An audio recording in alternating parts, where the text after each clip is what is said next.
Good morning and welcome to another episode of M's Kitchen. Today we are going to be talking about my absolute favorite meal of the day, which is breakfast, and making my absolute favorite breakfast food, which is a perfectly fried egg. So making fried eggs is actually a lot harder than a lot of people think it is. It's really difficult to get that perfect ratio of having a completely cooked white so it's not like gross and gooey and like kind of boogery. And a nice runny yolk, if you like runny yolks. Personally, I am all about a runny yolk, so that's how I'll be cooking this egg today. Because it's great on toast, it's great to just like put on top of the egg. It's just like the runny yolk is the way to go. It's just true. So I'm starting by heating up a small pan about this size on medium-high heat. My stove goes from like 1 to like 10, I think, and I'm on 6. So, just a little bit higher than medium because you want to make sure you get a nice crispy fry on the bottom. So the first thing that I'm going to do is add a mix of butter and olive oil to the pan. Now I'm using a mix of the two because you need a lot of oil in the pan in order to get the really good fry that I'm looking for today. So the fats in the butter give it a little bit of a richer taste, which is really nice. So I'm going to just take this pat of butter and add that to the pan,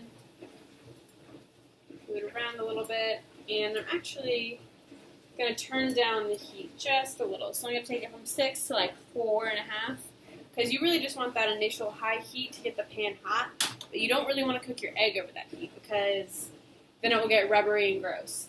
So I've added my butter, and I'm just going to add a little splash of olive oil. I'm not big on measuring, but like I said, you want enough to, that's probably too much, but you want enough to give it a good fry for the egg. I'm just going to kind of like move this around a little bit, get the two fats kind of emulsified and melded together. And then I'm going to add just a small sprinkle of some black pepper, just regular old pepper, to the pan because I really like peppery eggs. And I'm the one eating this after, so I'm going to do it the way I like it. So when it comes to cracking your eggs, there are a few tips that can guarantee you get a perfect egg every time. No shells, no broken yolks, no weird, not enough white in there. Here's just a few easy tips to make sure you get the best cook on your egg that you can. So the first tip is a room temperature egg. So I probably set this egg out like 10 minutes ago, and it's already about room temperature. It's still chilly, but definitely not fresh out of the refrigerator cold. The second tip is even if you have cracked like 1,000 eggs in your lifetime, crack your egg into a bowl just in case there's a shell. It happens to the best of us. Oh, excuse me.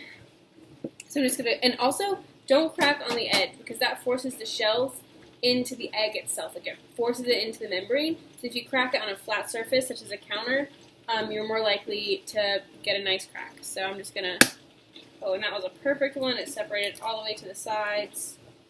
I love it when that happens.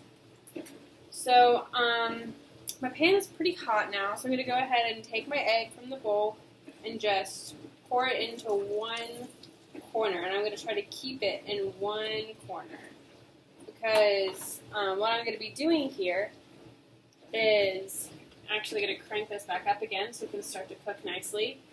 So as you can see, I'm just kind of taking the hot liquid and spooning it over the whites. I'm trying to avoid the yolks because, like I said, I really enjoy a nice runny yolk, but if you want a more cooked yolk, then you are more than welcome to sprinkle it on the yolk as well.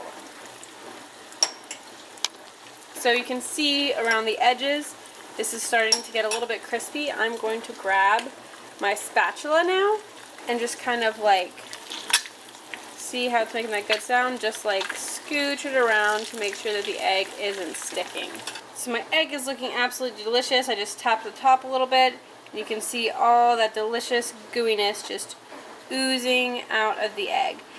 So now that I've broken my yolk and it's running everywhere, I'm going to go ahead and grab my salt. I like to use Himalayan salt. I think it tastes better. I know that that's probably not accurate, and it's just in my head, but I like to think it does. So I just have like a tiny little pinch of salt that I'm going to add. And I'm going to add just a sprinkle more cracked black pepper.